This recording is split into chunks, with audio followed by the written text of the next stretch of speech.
Hi Dr. Hasman, and hope you are doing great. We are from Group 8 going to present about how asymmetric information problem is solved in a job market from the perspective of employer and employee. So as you can see, this is our group mate. There are a few gentlemen, which is Zulhizal, Adib, Shazwan and Hafizuddin, and also the mere ladies such as Shuhada, Aina, Anissa, Najwa, Izani, and also Natasha in our group mate. So let's dive in. I am Aina and I'm gonna present about the introduction. Asymmetric information occurs when one party in a transaction has more or better information than the other, leading to imbalance that can affect decision-making process. For the first point is technological influence. With the rise of automation and artificial intelligence, many routine jobs are at risk, creating an environment where our employees may feel uncertain about their job security and future prospects. So for the next point is requirement challenge. Traditional requirement methods such as resume and interviews often provide limited information about candidates, which may not accurately reflect their true abilities or potential contributions to the organization. Then I would love to talk about the use of analytics. It is to address this challenge. Companies are increasingly utilizing analytics to analyze candidates' profile. This approach helps predict performance and reduce uncertainty in hiring decision by providing deeper insight into a candidate's skills and fit for the role. So for the last point is emerging trends. As remote work become more prevalent, organizations face new challenges in assessing productivity without traditional supervision, necessitating innovative strategies for performance evaluation. So the conclusion is to addressing asymmetric information in the workplace is crucial for fostering effective employer-employee relationship and ensuring that both parties can make informed decisions based on accurate and comprehensive data. I'm Najwa. Next part is literature review. According to Bartley and Mann 2024, in his journal titled Learning About Labour Market, this journal discusses about asymmetric information between employers and employees and its impact on labour market. This journal found the imbalance of information causes employers to often fail to access the potential of employee, while employees are unable to access their own value effectively. This leads to inefficiency in hiring and job dissatisfaction. Next journal title is Investment in Education as a Way of Overcoming the Problem of Asymmetric Information in the Labour Market, written by Vuksanovic and Alexei 2017. This journal focuses on signaling strategy through achievement, work experience, and education as a way to overcome information imbalance in the labour market. This journal found the investment in education and the use of signaling strategy help employees demonstrate their value, thus reducing the information gap between employer and employees. Hi, I am Anissa. The third literature review are from Lizzie and Zauzi 2024, discuss about factors like pay, management support, work-life balance, and organizational culture have asymmetric effects on employee satisfaction in industry. Employees with longer tenure have higher expectations for certain job attributes compared to newer employees. Managerial implication helps to develop strategies to enhance employee satisfaction, reduce turnover, and improve overall company performance. The last one, from Blanco et al. 2024, discuss about asymmetric information between employers and employees lead to unnecessary firing, impact wage, as firms may misjudge worker productivity. Changes in wage and job separation influence how labour market react to economic shocks and affecting job destruction rates. By understanding labour markets inefficiency help policymakers design strategies to improve employment stability and economic resilience. My name is Adik bin Kamaluddin. So next, I will discuss about the manifestation of asymmetric information in labor market. They have two options that say adverse selection and moral hazard. For the adverse selection, occur when employers struggle to identify good and bad workers. In Malaysia, it occurs in medical and health insurance. Individuals that had higher health risk will likely purchase an insurance. It will create imbalance that will increasing claim costs, which transfer into the other customer.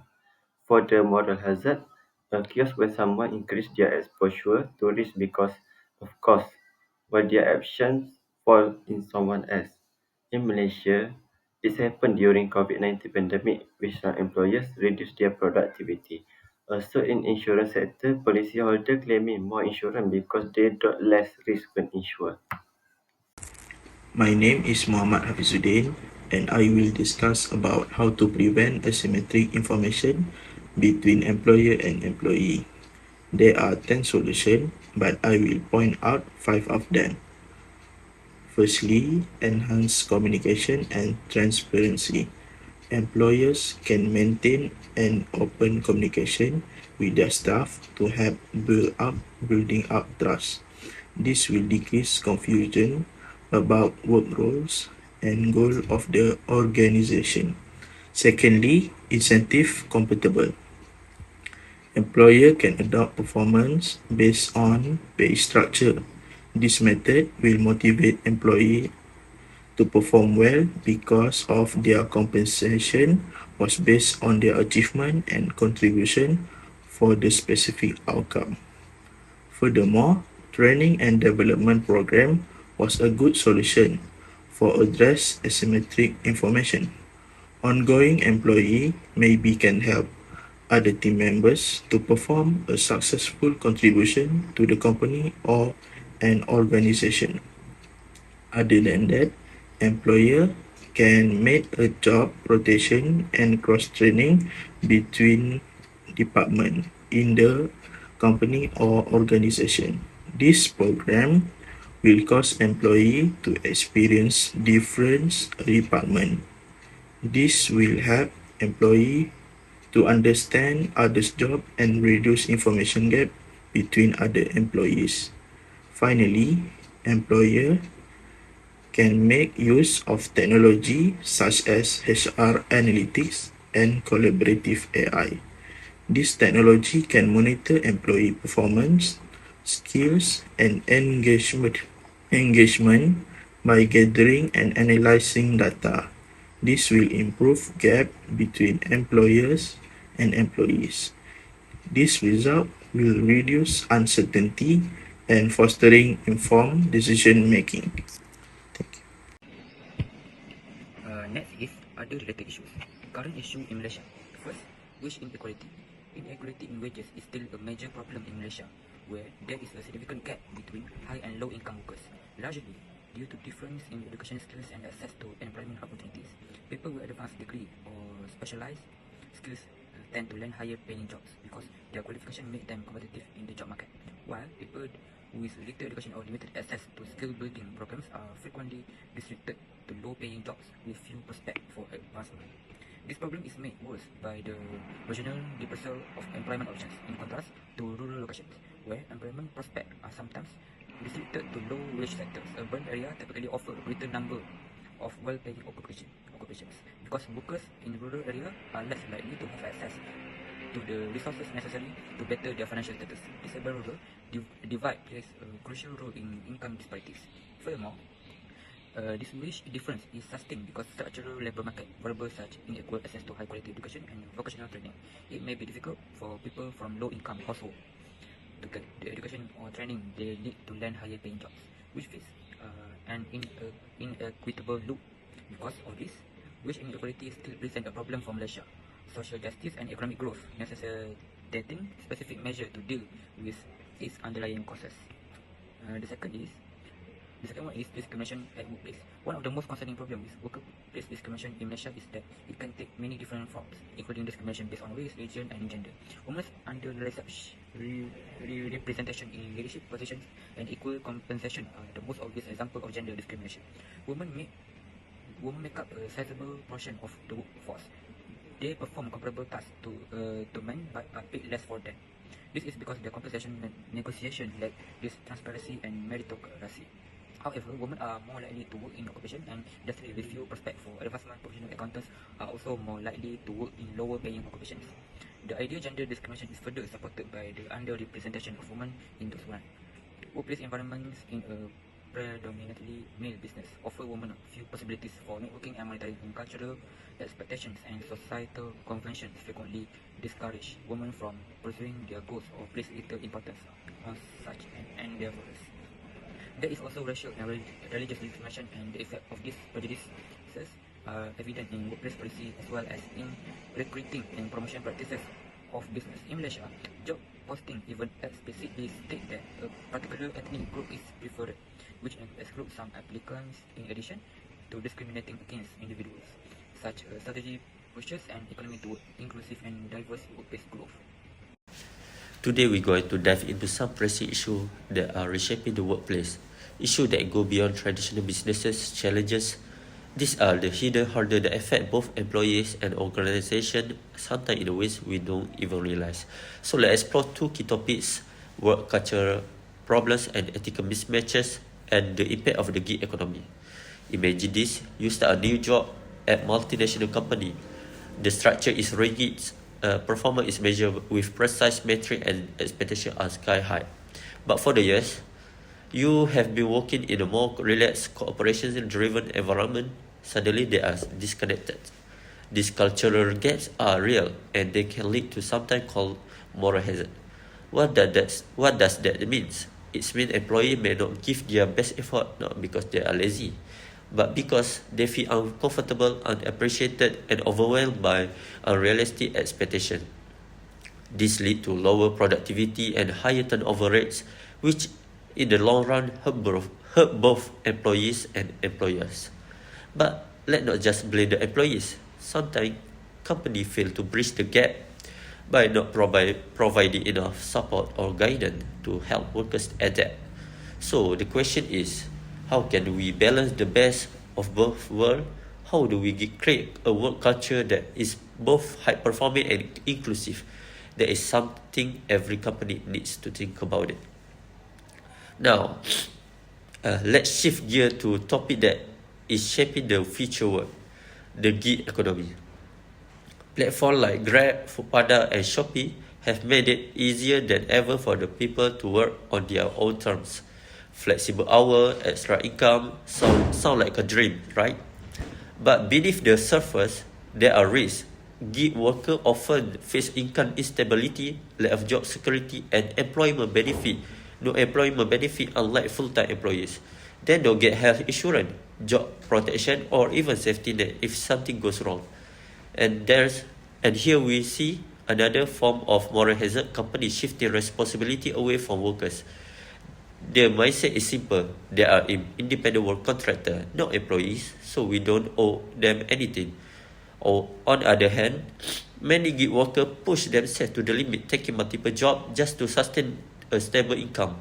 But at what cost? Long working hours, exhaustion, and financial uncertainty.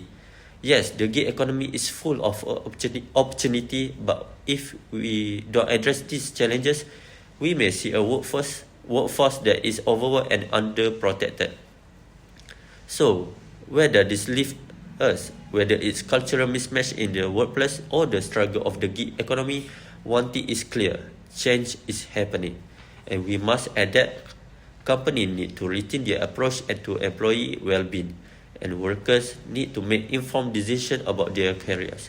Understanding this issue is the first step toward making difference, and today, that's exactly what we have done. Thank you. Recommendation to overcome the challenges of information asymmetry and moral hazard in the job market. Below are several key recommendations that employers can adopt to overcome this challenge effectively. First, leverage technology. Second, enhance screening procedures. Third, trial and assessment periods. Next, promote transparency and feedback. Next, implement performance-based rewards. And last, establish clear policies. Asymmetric information can negatively affect employees by leading to lower salaries due to a lack of awareness of their market value. It can also create conflicts with employers and hinder teamwork. To mitigate these issues, companies can implement strategies such as making transparent communication, seeking feedback, doing documentation, participating in training programs, and utilizing third-party assessment. This approach helps ensure employees are well-informed, fairly evaluated, and able to work effectively with their teams. First, making transparent communication. Transparent communication, encouraging open and honest communication between employees and employers, prevents misunderstandings and promotes a healthy work environment. Second, seeking feedback. Regular feedback sessions help employees improve their performance by identifying strength and weakness.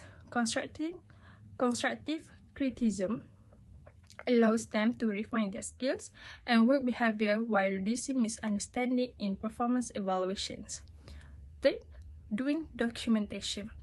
Documentation, maintaining records of work activities, enhance clarity, accountability, and transparency in the teamwork in the workplace. Proper documentation provides evidence of contribution and performance, prevents information loss due to absence, and ensures continuity in project updates.